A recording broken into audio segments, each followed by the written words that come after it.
Nick here with McGaughys Suspension.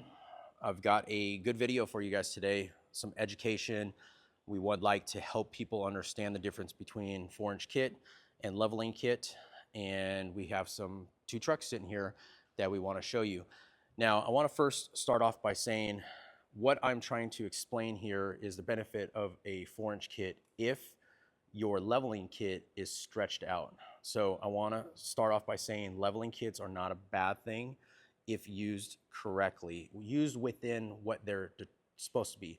Usually a leveling kit is a 2-inch front kit that brings up the front of the truck a couple inches from factory with way of torsion bar keys, longer shock, and upper control arm.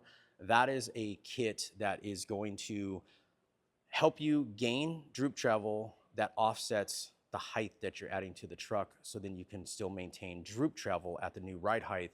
And ride quality is all dictated from droop travel. These trucks come off the showroom floor with about 3 inches of droop travel. So if you start losing or reducing that droop travel by 1 inch, by 2 inch, you're starting to cut into a good percentage of what GM has put into these trucks to have for droop travel for ride quality. So I want to start off, we're gonna do a one-taker around these trucks, no smoke and mirrors or anything like that. We're gonna show things for what they're worth. I got Dylan here. We're gonna start off by showing you guys the ride heights. This one's sitting on a leveling kit, and I'm gonna get into the details and showing you what those products are that make it a leveling kit. This is sitting on our 4-inch kit. You can see that if anything, this truck is just a smidget higher. They're both running on 37 1250s, and this one has an 18x9 5.5-inch backspace wheel. This one's running on an 18x9 5.7 backspace wheel. So pretty identical with the wheel and tire package. And the trucks are obviously, you can see right there in the mirrors that they're pretty much identically height. The white one's just a tad higher. Hey Dylan, can you help us? Let's go ahead and measure the ride height on this truck right here from fender to center hub. And mind you, these GM trucks, because they have the flat fender molding, they're coming off the showroom floor at 24 inches from center hub to fender. And on this truck right here, what are we looking at for? We're looking at 28.1. Okay, so just a hair over 28 inches. And then on this truck right here,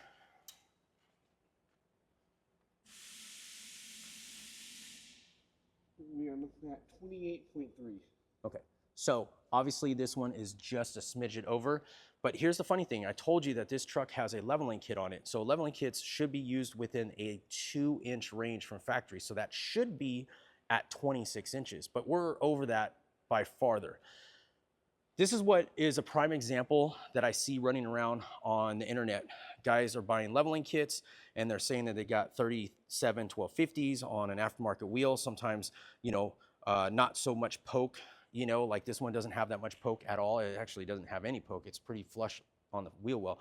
So, you know, there's guys that are running setups like this or even more poke pushing out, more offset.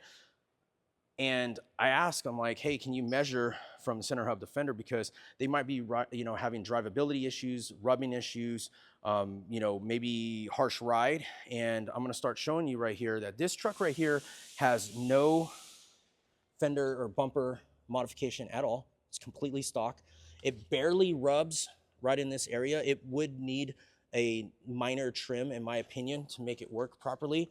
And right here we have the factory mud flaps.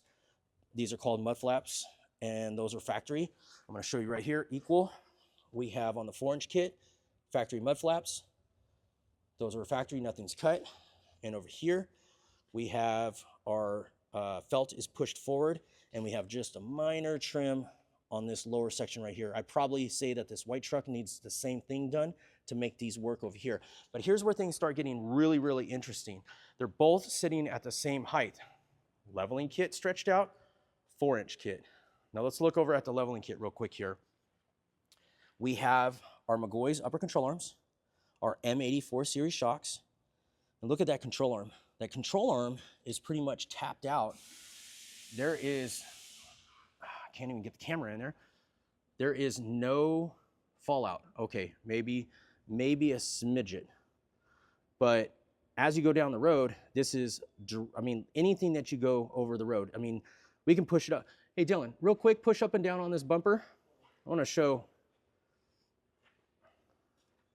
Look at this.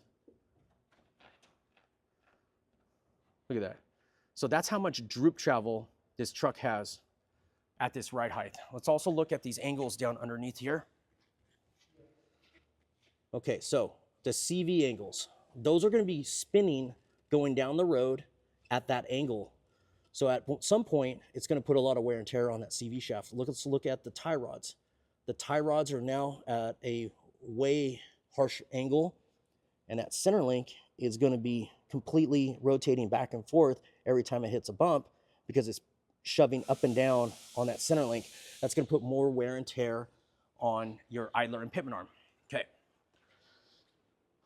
Let's look at the 4-inch kit. So we'll start at the upper control arm area. This one does have our upper control arms on it. Let's not pay attention to that. I'm probably going to get in trouble for showing that. We won't talk about it though. So these are our upper control arms, same that are on the white truck. And look at how much travel that's in between there. So this right here shows that we have droop travel. We can fall out and go over obstacles without this suspension binding up, okay? Let's look at the CV angles. So our CV angles are nice and flat. They're gonna be rolling with the least amount of resistance, less wear and tear. Your tie rods, they're gonna be pushing and pulling left to right in a horizontal plane instead of rolling the center link and abusing it back and forth, so less wear and tear on your idler and pitman arm. So this has suspension travel. This is bound up. They're both sitting at the same ride height. And some people might say, okay, I don't want to go as high as a 4-inch kit, but I'm showing you a improper stretched out leveling kit, 37s underneath it, matches what this 4-inch kit is. You are talking about a $70,000 to $100,000 truck, depending on which model you have, what year, if it's brand new, used, whatever the case is. I'm not going to get into that, but let's just say that this is a hefty payment on this truck. That is treating your suspension correctly and is going to give you the best all around like results. This gives you the look. It's easier on your budget because it costs less to install, costs less because it has less components. But the only value that you're going to get with this is if it's lowered down and it doesn't have as much of a large size tire. So the cool thing is that this truck is actually getting a set of 35s, 1250s with this leveling kit. We did this on purpose and we wanted to show the differences between each other to help people out because, you know, I try making the statements, typing them out and whatnot, and it's really hard without seeing it. So the whole purpose was that this truck is getting a leveling kit. What's on here, it is gonna leave the shop with that leveling kit on it, but ultimately it's gonna be lowered down to the proper stance of being 2 inches over factory, and it's gonna have 35 1250s. I'm not sure if this is the same wheels that are gonna go on it or whatnot, but it'll be something similar to that. But just for demonstration purposes, I wanted to show you this because I see a lot of guys that have stretched out leveling kits and they're posting comments and seeking help, trying to figure out how to get a better ride. I even see some guys saying, hey, I'm gonna do a leveling kit, I'm gonna run 37s. I have unlimited budget. What is the best shock money can buy?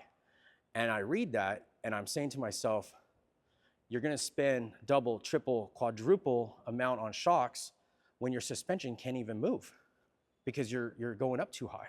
So if money's no object with shocks, consider doing a 4-inch kit and getting all the benefits of what this 4-inch kit will do. Now, if you're not trying to go up this tall, don't let me talk you out of a leveling kit. If you're only trying to get 2 inches, run some 35s. We have another truck that's silver, a newer GMC that we've shown off a few times. It's got our leveling kit on it. It's got 35s and it's got similar 18-inch wheels on it. It's a great riding truck. It's set up perfectly, has droop travel, but it's not as tall as this one because obviously it's only on 35s. So you be the judge. I want to hear the comments down below. I know I just threw out some pretty harsh scenarios showing these, and I'm doing it because I want to help people understand value and what they're getting between packages. Leveling kit, 4-inch kit. Same height. Don't be scared that 4 inches might be too tall. A stretched out leveling kit, even though it says on the box it's 2 inches, well, it's stretched out. You can stretch it out. You can max it out. This truck can be maxed out. We can crank the torsion bars up and put that control arm locked out on the frame and call it 7 inches. But again, that's incorrect. It should be rode around the 4 to 5 inch range, 6 inch max. That should be driven at 2 inches ride height for the best repercussions. Again, I know I just said a lot that is hard to sometimes reading it is hard to grasp, so that's why I'm trying to show you the differences. If you guys have any questions, you can always reach me on the McGaughys page on Instagram and on Facebook. I really hope that this is a positive video to help you understand the differences.